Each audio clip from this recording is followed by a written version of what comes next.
Hi friends, ಎಲ್ಲರೂ ಹೇಗಿದ್ದೀರಾ?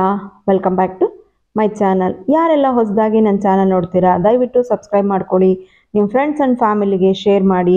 ಅಕ್ಷಯ ತೃತೀಯ ದಿನ ನಾನು ವ್ಲಾಗ್ನ ಶುರು ಮಾಡಿದ್ದೀನಿ. ಮತ್ತು ನನ್ನ ಪೂಜೆ ಕೂಡ ಮುಗ್ದಿತ್ತು. ಸಂಜೆ ಅಷ್ಟರಲ್ಲಿ ನನ್ನ ಪೂಜೆ ಕೂಡ ಮುಗ್ದಿತ್ತು. ಮಧ್ಯಾಹ್ನನೇ ಪೂಜೆ ಎಲ್ಲ ಆಗಿತ್ತು. ಹೊರಗಡೆ ಹೊಸಲು ಪೂಜೆ ಆಗಿತ್ತು. ಈ ಥರ ಒಂದು ಬಾಗಿಲಿಂದ ಒಳಗಡೆ ಬರ್ತಿದ್ದಾಗೇ ಈ ರೀತಿಯಾದ ಒಂದು ಹುರುಳಿನ ಇಟ್ಟಿದ್ದೀನಿ. ಅದು ಮಡಿಕೆ ಥರದ್ದು ನಾನು ಪಾಟನ್ನು ತೊಗೊಂಡಿದ್ದೆ ಮೈಸೂರಿನಲ್ಲಿದ್ದಾಗ. ಅದಕ್ಕೆ ನಾನೇ ಈ ಥರ ಸಿಲ್ವರ್ ಕಲರ್ನಲ್ಲಿ ಪೇಂಟಿಂಗ್ನ ಮಾಡಿದ್ದೀನಿ. ಹಾಗೆ ಒಂದು ಬಾಟಲಲ್ಲಿ ಗಾಜಿನ ಲೋಟದಲ್ಲಿ ನಾನು ನಿಂಬೆಹಣ್ಣನ್ನು ಇಟ್ಟಿರ್ತೀನಿ. ಮತ್ತು ಒಂದು ಮನಿ ಪ್ಲ್ಯಾಂಟು ಹಾಗೆ ನವಿಲ್ಗರಿನ ಬಾಗಿಲ ಎಂಟ್ರೆನ್ಸಲ್ಲೇ ಈ ರೀತಿಯಾಗಿ ಇಟ್ಕೊಂಡಿದ್ದೀನಿ. ನನ್ನ ರಾಯರ ಪೂಜೆ ಕೂಡ ಮುಗ್ದಿತ್ತು. ಮತ್ತು ದೇವ್ರ ಮನೆಯಲ್ಲೂ ಕೂಡ ಪೂಜೆ ಎಲ್ಲ ಮುಗ್ದಿತ್ತು. ಶುಕ್ರವಾರ ಇದ್ದಿದ್ದರಿಂದ ನಾನು ಬೆಲ್ಲದನ್ನ ನೈವೇದ್ಯ ಮಾಡಿದ್ದೆ. ಹಾಗೆ ಹಣ್ಣು ಆಪಲ್ ಇಟ್ಟು ಪೂಜೆ ಮಾಡಿದ್ದೆ. ನೋಡಿ, ನಾನು ಸುವರ್ಣ ಪುಷ್ಪದಿಂದನೇ ನಾನು ದೇವರಿಗೆ ಪೂಜೆನ ಮಾಡಿದ್ದೀನಿ. ನೀವು ಯಾವುದರಿಂದ ಪೂಜೆ ಮಾಡಿದ್ರಿ ಅಂತೇಳಿ ಕಮೆಂಟಲ್ಲಿ ತಿಳಿಸಿ. ಮತ್ತು ಈ ರೀತಿಯಾಗಿ ಒಂದು ಮನಿ ಪ್ಲ್ಯಾಂಟು ಹಾಗೆ ತೀರ್ಥಕ್ಷೇತ್ರಗಳಿಗೆ ಹೋಗಿದ್ದಾಗ ತೀರ್ಥದ ಬಾಟಲು ಅದನ್ನು ಅಲ್ಲಿ ಇಟ್ಕೊಂಡಿದ್ದೀನಿ ನಾನು. ಮತ್ತು ಈಗ ನಾನು ಶಾಪಿಂಗ್ ಅಂತೇಳಿ ಹೊರಟಿದ್ದೆ. ಸಿಂಹಾಸನ ನೆಗೆದ್ಬಿಟ್ಟ ವಿಡಿಯೋ ಮಾಡ್ತಾ ಇದ್ದೀನಿ ಅಂತ ಬರುವ ವಿಡಿಯೋ ಮಾಡ್ತಿದ್ದೀನಿ ಅಂತ ನೆಗೆದ್ಬಿಟ್ಟ.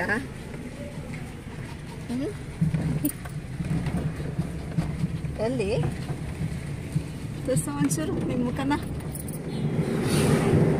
ಇನ್ನಷ್ಟು ಗಿಡಗಳು ಬೇಕಿತ್ತು ನರ್ಸರಿಗೆ ಅಂತೇಳಿ ಬರ್ತಾ ಇದ್ದೀನಿ.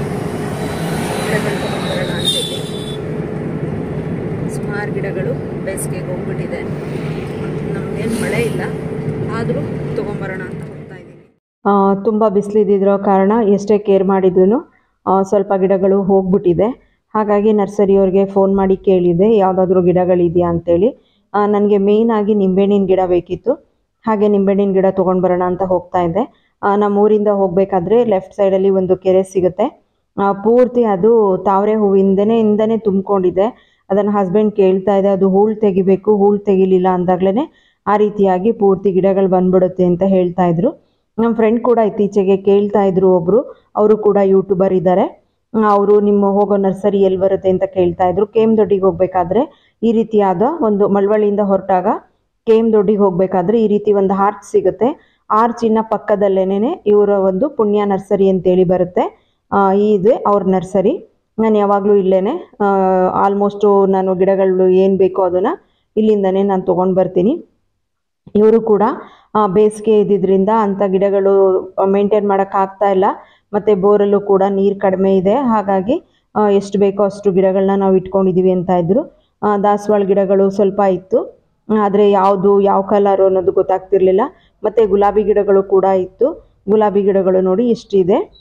ಮತ್ತು ಹಣ್ಣಿನ ಗಿಡಗಳು ಮತ್ತು ಮಾಮೂಲಿ ಸೇಮ್ ಪ್ರತಿ ಸಲ ನಾನು ಹೇಳಿದ್ದೀನಲ್ವ ಅದೇ ಥರನೇ ಹಣ್ಣಿನ ಗಿಡಗಳಂತೂ ತುಂಬ ಇತ್ತು ಈ ಸಲ. ಸಂಪಿಗೆ ಗಿಡ ಇರ್ಬೋದು, ಶೋ ಪ್ಲ್ಯಾಂಟ್ಸ್ ಇರ್ಬೋದು, ಎಕ್ಸೋರಾ ಇರ್ಬೋದು, ಕನಕಾಂಬರ ಗಿಡ ಮತ್ತು ಸೇವಂತಿ ಗಿಡ, ಪ್ರತಿಯೊಂದು ಮಲ್ಲಿಗೆ ಗಿಡ ನನಗೆ ಬೇಕಾಗಿತ್ತು. ಬಟ್ ಮಲ್ಲಿಗೆ ಗಿಡ ಇರಲಿಲ್ಲ, ತುಂಬ ಪುಟ್ಪುಟಾಣಿಗಿತ್ತು. ಹಾಗಾಗಿ ನಾನು ಮಲ್ಲಿಗೆ ಗಿಡ ಅದರಲ್ಲೇ ಚಾಯ್ಸ್ ಮಾಡ್ಕೊಂಡು ತೊಗೊಂಬಂದೆ. ಇದು ಒಳಗಡೆ ಎಲ್ಲ ಕನಕಾಂಬರ ಮತ್ತು ಸೇವಂತಿ ಅದನ್ನು ಇಟ್ಟಿದ್ದಾರೆ ನೋಡಿ. ಇದೆಲ್ಲ ಶೋ ಪ್ಲ್ಯಾಂಟ್ಸು, ಪ್ರತಿಯೊಂದೂ ಇದು ಶೋ ಪ್ಲ್ಯಾಂಟ್ಸ್ಗಳಿದೆ. ನಾನು ಹಾಗೆ ಜಸ್ಟ್ ಒಂದು ವಿಡಿಯೋ ಮಾಡಿಕೊಂಡೆ, ಯಾಕೆಂದರೆ ನಮ್ಮ ಫ್ರೆಂಡ್ಸ್ ಒಬ್ಬರು ಕೇಳ್ತಾ ಇದ್ರು. ಹಾಗಾಗಿ ಅವರಿಗೆ ಯೂಸ್ಫುಲ್ ಆಗಲಿ ಅನ್ನೋ ಒಂದು ಕಾರಣಕ್ಕೋಸ್ಕರ ನಾನು ಈ ವಿಡಿಯೋನ ಮಾಡ್ಕೊಂಡಿದ್ದೆ. ನೋಡಿ, ಎಲ್ಲ ಥರ ಹಣ್ಣಿನ ಗಿಡಗಳು ಕೂಡ ಸಿಗುತ್ತೆ. ನೀವು ಬೇಕು ಅಂತ ಅಂದರೆ ಅವರು ತಂದು ಕೂಡ ಕೊಡ್ತಾರೆ. ನೋಡಿ, ಸಂಪಿಗೆ ಗಿಡ ತೊಗೊಳ್ಳೋಣ ಅಂದ್ಕೊಂಡೆ, ಹಸ್ಬೆಂಡ್ ಕೇಳೋಣ ಅನ್ನೋಷ್ಟೊಳಗಡೆ ನಾನು ಮರ್ತೇ ಹೋಯಿತು. ಹಾಗೆ ಹೊರಟು ಬಂದ್ಬಿಟ್ವಿ ನಾವು. ಸಂಪಿಗೆ ಮೊಗ್ಗಾಗಿತ್ತು, ತೊಗೋಬೇಕು ಅಂದ್ಕೊಂಡೆ, ಬಟ್ ಅಷ್ಟರಲ್ಲಿ ಮರ್ತೆ ನಾನು. ಅಷ್ಟರಲ್ಲಿ ಬೇರೆ ಕಸ್ಟಮರ್ಸ್ ಕೂಡ ಬಂದರು, ಅವ್ರ ಜೊತೆಲ್ಲ ಅವ್ರು ಮಾತಾಡ್ತಾ ಇದ್ರು. ನಾನು ಹಸ್ಬೆಂಡ್ ಕೇಳೋಕ್ಕೆ ಅಂತ ಬಂದೋಳು ಹಾಗೆ ಮರೆತು ಹೊರಟು ಬಂದೆ. ಸಂಪಿಗೆ ಗಿಡ ನಾನು ತೊಗೊಳ್ಳೋಕ್ಕೆ ಆಗಲಿಲ್ಲ. ನಾನು ಏನೇನು ಗಿಡಗಳನ್ನ ತೊಗೊಂಬಂದಿದ್ದೀನಿ ನೋಡಿ ಹೇಗಿದೆ ನನ್ನ ಗಿಡಗಳು. ಒಂದು ನಂದಿ ಬಟ್ಲು ಹೂವು ತೊಗೊಂಡೆ, ಮತ್ತು ಸೇವಂತಿಗೆ ತೊಗೊಂಡು ಬಂದಿದ್ದೀನಿ. ಸೇವಂತಿಗೆನೂ ಕೂಡ ಸ್ವಲ್ಪ ಹೋಗಿಬಿಟ್ಟಿತ್ತು. ಮತ್ತು ಮಲ್ಲಿಗೆ ತೊಗೊಂಡು ಬಂದಿದ್ದೀನಿ.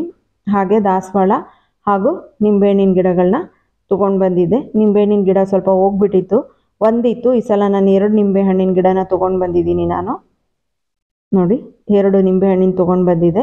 ಇರೋದ್ರಲ್ಲೇ ಚಾಯ್ಸ್ ಮಾಡಿಕೊಂಡು ತೊಗೊಂಡು ಬಂದಿದ್ದೀನಿ ಸ್ವಲ್ಪ. ಮತ್ತು ಮಳೆ ಶುರುವಾಗೋ ಅಷ್ಟರೊಳಗಡೆ ಹಾಕಿದರೆ ಸ್ವಲ್ಪ ಚೆನ್ನಾಗಿ ಗ್ರೋತ್ ಆಗುತ್ತೆ ಅಂತೇಳಿ. ಮತ್ತು ಸಂಜೆ ನಾವು ಏನಾದರೂ ತಿನ್ನಬೇಕು ಅಂತ ಅನ್ನಿಸ್ತು. ತುಂಬ ದಿನ ಆಗಿತ್ತು ಮಸಾಲೆ ಪುರಿ ತೊಗೊಂಡು ಬಂದು. ಹಸ್ಬೆಂಡು ಹಾಗೆ ಮಸಾಲೆ ಪುರಿ ತೊಗೊಂಡು ಬಂದರು. ನೋಡಿ ಮಸಾಲೆ ಪುರಿನ ತಿಂತಾ ಇದ್ದೀವಿ. ಇದು 2 ಪ್ಲೇಟ್ ಮಸಾಲೆ ಪುರಿ. ನೋಡಿ ನಮಗೆ ಎಷ್ಟು ಕೊಟ್ಟಿದ್ದಾರೆ ಅಂತೇಳಿ. ತುಂಬಾ ಮಸಾಲೆ ಪುರಿ ಇತ್ತು. ತುಂಬ ದಿನ ಆಗಿತ್ತು. ನಾನು ಕೂಡ ಕೆಲಸ ಮತ್ತು ಇವಾಗ ಸ್ವಲ್ಪ ಗಾರ್ಡನ್ ಕೆಲಸ ಬೇರೆ ಶುರು ಮಾಡಿದ್ದೀನಿ. ಮತ್ತು ಟೈಮ್ ಬೇರೆ ಆಗ್ತಾ ಇರಲಿಲ್ಲ. ಅವತ್ತು ಕೂಡ ಎಲ್ಲ ದೇವ್ರ ಮನೆ ಕ್ಲೀನ್ ಮಾಡಿ ಎಲ್ಲ ಮಾಡೋಷ್ಟ್ರೊಳಗಡೆ ನನಗೂ ಕೂಡ ಟಯರ್ಡ್ ಆಗಿತ್ತು. ಹಾಗಾಗಿ ಏನಾದರೂ ತಿಂತೀಯೇನಮ್ಮ ಅಂತ ಹಸ್ಬೆಂಡ್ ಕೇಳಿದ್ರು. ಸರಿ ಏನಾದರೂ ತೊಗೊಂಡು ಬನ್ನಿ ಅಂದೆ. ಆಮೇಲೆ ಸರಿ ಮಸಾಲೆ ಪುರಿ ತೊಗೊಂಡು ಬರಲಾ ಅಂತ ಅಂದ್ಬಿಟ್ಟು ಹೇಳಿದ್ರು. ಹಾಂ ಓಕೆ ಅಂತ ಅಂದ್ಬಿಟ್ಟು ಅಂದೆ. ಅವರು ಮಸಾಲೆ ಪುರಿನ ತೊಗೊಂಡು ಬಂದರು. ನಾವಿಬ್ರೂ ಹಾಕ್ಕೊಂಡು ತಿಂತಾ ಇದ್ವಿ. ಸಂಜೆ ಸ್ನ್ಯಾಕು ಅಂತೇಳ್ಬಿಟ್ಟು ತಿಂತಾ ಇದ್ವಿ. ನೋಡಿ ಇದು ತುಂಬಾ ಚೆನ್ನಾಗಿರುತ್ತೆ ಮಸಾಲೆ ಪುರಿ. ನಾನು ಯಾವಾಗಲೂ ತರಿಸಲ್ಲ, ಆಲ್ಮೋಸ್ಟ್ ಮನೆಯಲ್ಲೇ ಮಾಡ್ಕೊತೀನಿ. ತುಂಬ ರೇರು ನಾನು ಮಸಾಲೆ ಪುರಿನ ಆಗಲಿ ಪಾನಿಪುರಿ ಆಗಲಿ ಹೊರಗಡೆಯಿಂದ ತರಿಸೋದು. ನಾನು ಯಾವಾಗಲೂ ಮಸಾಲೆ ಪುರಿಗಿಂತನೂ ಗೋಲ್ಗಪ್ಪ ಟೈಪು ಮಾಡ್ಕೊತಾ ಇರ್ತೀನಿ ಮನೆಯಲ್ಲೇ. ಪ್ರತಿ ಸಲನೂ ಯಾವಾಗಲೂ ನಾನೇ ಗೋಲ್ಗಪ್ಪ ಟೈಪ್ ಮಾಡಿಕೊಂಡು ತಿನ್ಕೊತಾ ಇರ್ತೀವಿ ತಿನ್ನಬೇಕು ಅಂದಾಗ. ಅವತ್ತು ಸ್ವಲ್ಪ ಟಯರ್ಡ್ ಆಗಿದ್ದರಿಂದ ಹಸ್ಬೆಂಡು ಯಾವಾಗಲೂ ಮಾಡೋದು ಇದ್ದೇ ಇರುತ್ತೆ, ಒಂದಿನಾದ್ರೂ ಹೊರಗಡೆ ತಿನ್ನೋಣ ಅಂತೇಳ್ಬಿಟ್ಟು ತೊಗೊಂಡು ಬಂದಿದ್ದರು. ಇದು ನರ್ಸರಿ ವಿಡಿಯೋ ಆಗಿರ್ಬೋದು, ಯಾವುದೇ ಆದ್ರೂ ಇದು ಪ್ರಮೋಷನ್ ವಿಡಿಯೋ ಅಲ್ಲ. ನಾನು ನನ್ನ ಮನೆಗೆ ಏನು ಬೇಕಿತ್ತು ಗಿಡಗಳನ್ನ ತೊಗೊಂಡು ಬರೋದಕ್ಕೆ ಅಂತ ಹೋಗಿದ್ದೆ. ಹಾಗಾಗಿ ಯಾರಿಗಾದರೂ ಯೂಸ್ಫುಲ್ ಆಗ್ಬೋದು ಗಿಡಗಳು ತೊಗೊಳೋದಕ್ಕೆ ಅಂತೇಳ್ಬಿಟ್ಟು. ತುಂಬ ಜನ ಕೇಳ್ತಾ ಇರ್ತೀರಾ ಎಲ್ಲಿ ನರ್ಸರಿನಲ್ಲಿ ನೀವು ತೊಗೊಳ್ತೀರಾ ಅಂತೇಳಿ. ಯೂಸ್ಫುಲ್ ಆಗಲಿ ಅಂತೇಳಿ ಈ ವಿಡಿಯೋ ಹಾಕಿರ್ತೀನಿ ಅಷ್ಟೇನೆ.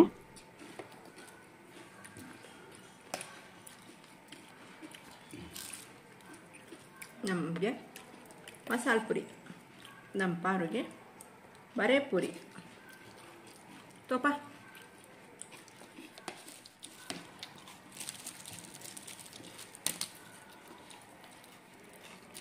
ತೋಪ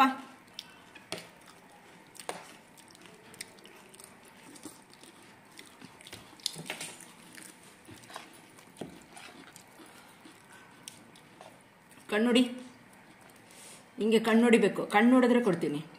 ಟಿನ್ ಟಿನ್ ಟಿನ್ ಅಂತ ಬರ ಕಣ್ಣುಡಿವಾ ಇಲ್ಲಿ. Tin tin tin tin tin. ಎಲ್ಲನೂ ಕೊಡ್ಲಾ? ಎಲ್ಲ ಕೊಡ್ಲಾ? ಇಷ್ಟು ಕೊಡ್ಲಾ? ಇಷ್ಟು ಕೊಡ್ಲಾ? ತಿನ್ನಕ್ಕೆ ಬರಲ್ಲ ನಿಂಗೆ. ತಗೋಪ.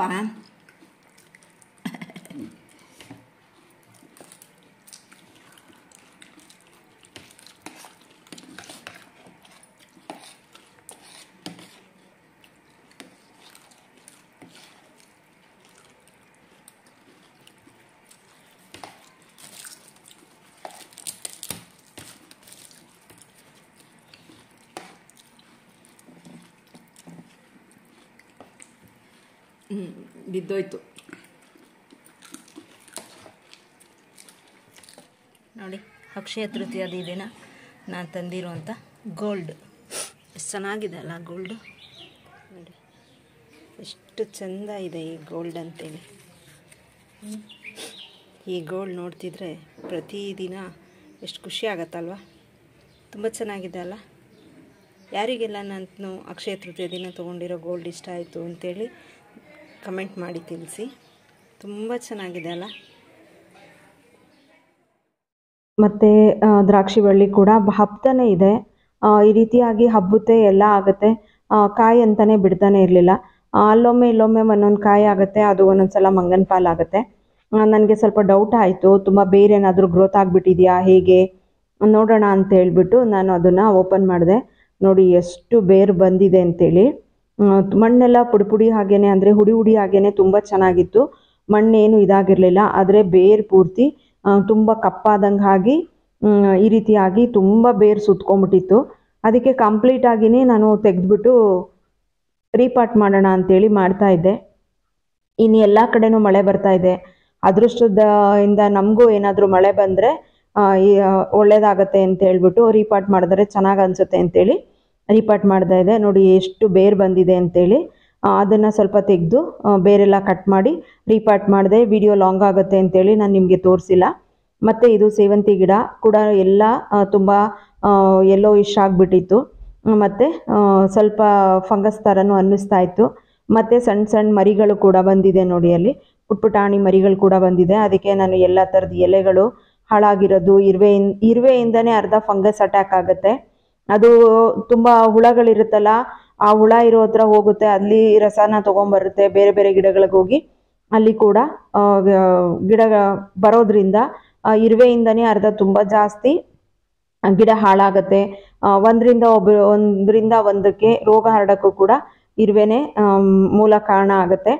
ಹಾಗಾಗಿ ಎಲ್ಲ ಎಲೆಗಳನ್ನೂ ಕೂಡ ತೆಗೆದು ಮುಂಭಾಗ ಪಿಂಚಿಂಗ್ ಮಾಡಿದ್ದೆ ನಾನು. ಪಿಂಚಿಂಗ್ ಮಾಡಿ ಪೂರ್ತಿ ಕಂಪ್ಲೀಟಾಗಿ ತೆಗೆದ್ಬಿಟ್ಟೆ ನಾನು. ಮತ್ತು ತುಂಬ ದೊಡ್ಡದಿರೋದನ್ನು ಕೂಡ ಕಟ್ ಮಾಡಿ ಅದನ್ನು ಇನ್ನೊಂದು ಪಾಟಿಗೆ ಹಾಕೋಣ ಅಂತ ಕಟ್ ಮಾಡಿದೆ ನಾನು. ಈಗ ಕಟ್ ಮಾಡಿ ಇಟ್ಕೊಂಡಿರುವಂಥ ಸೇವಂತಿ ಗಿಡನ ಮರಳಲ್ಲಿ ಹಾಕ್ಬೋದು ಅಥವಾ ಕೋಕೋಪೀಟಲ್ಲೂ ಕೂಡ ಹಾಕ್ಬೋದು. ನನಗೆ ಮರಳಿತ್ತು, ಮರಳಲ್ಲಿ ಹಾಕೋಣ ಅಂತ ಹೇಳ್ಬಿಟ್ಟು ನಾನು ಸೇವಂತಿ ಗಿಡಕ್ಕೆ ಮರಳೆಲ್ಲ ರೆಡಿ ಮಾಡ್ಕೊತಾ ಇದ್ದೆ. ನೋಡಿ, ಮರಳು ಕೂಡ ಸ್ವಲ್ಪ ಒದ್ದೆ ಥರ ಇದೆ. ಮೇಲೆ ಒಂದು ಸ್ವಲ್ಪ ನೀರು ಹಾಕೊಂಡ್ರೆ ಆಯಿತು. ಹೇರ್ ಗ್ಯಾಪ್ ಇಲ್ದಂಗೆ ಮಣ್ಣನ್ನು ಕೂಡ ಅಳ್ಳಾಡಿಸ್ಕೊಂಡು ಸ್ವಲ್ಪ ಪ್ರೆಸ್ ಮಾಡ್ಕೊತಾ ಇದ್ದೆ. ಹೇರ್ ಗ್ಯಾಪ್ ಇತ್ತು ಅಂತ ಅಂದಾಗ ನಾವು ಸೇವಂತಿ ಗಿಡ ನೆಟ್ಟಿದಾಗ ಬೇರು ಬರೋದಿಲ್ಲ, ಅಷ್ಟೊಂದು ಚೆನ್ನಾಗಿ ಬರಲ್ಲ, ಎಲ್ಲ ಹಾಳಾಗುತ್ತೆ. ಹಾಗಾಗಿ ಅದನ್ನು ಕೂಡ ಈ ಥರ ಪ್ರೆಸ್ ಮಾಡಿ ನಾನು ಕೈಯಿಂದ ಈ ರೀತಿ ಪ್ರೆಸ್ ಮಾಡ್ತಾ ಇದ್ದೆ. ಇದೇ ರೀತಿಯಾಗಿ ಪ್ರತಿಯೊಂದೂ ಸೇವಂತಿ ಗಿಡನ ನಾನು ನೆಟ್ಕೊತಾ ಇದ್ದೆ. ಕಂಪ್ಲೀಟಾಗಿ ಎಲೆಗಳನ್ನು ತೆಗಿಬೇಕು. ಎಲೆಗಳು ತೆಗಿಲಿಲ್ಲ ಅಂತ ಅಂದರೆ ಗ್ರೋತ್ ಚೆನ್ನಾಗಾಗಲ್ಲ. ಮತ್ತು ಕೆಳಭಾಗಕ್ಕೆ ಎಲೆ ತಾಕ್ತಾ ಇದ್ರೂ ಕೂಡ ಮತ್ತೆ ಅಲ್ಲೂ ಕೂಡ ಫಂಗಸ್ ಆಗಿ ಮತ್ತೆ ಗಿಡಗಳು ಹಾಳಾಗುತ್ತೆ. ಆ ಕಾರಣಕ್ಕೋಸ್ಕರ ಎಲ್ಲ ತೆಗಿತಾ ಇದ್ದೆ. ಎಲ್ಲ ಹಾಕಿದಾದ್ಮೇಲೆ ಏನೇನು ಗಿಡಗಳು ಹಾಕಿದೆ ಅದೆಲ್ಲದಕ್ಕೂ ಕೂಡ ನೀರನ್ನು ನಾನು ಹಾಕೋದಕ್ಕೆ ಅಂತೇಳಿ ನೀರು ತೊಗೊಂಡು ಹೋಗ್ತಾ ಇದ್ದೆ. ನೋಡಿ, ಸಂಜೆ ಶುರು ಮಾಡಿದ್ದು ಕೆಲಸ.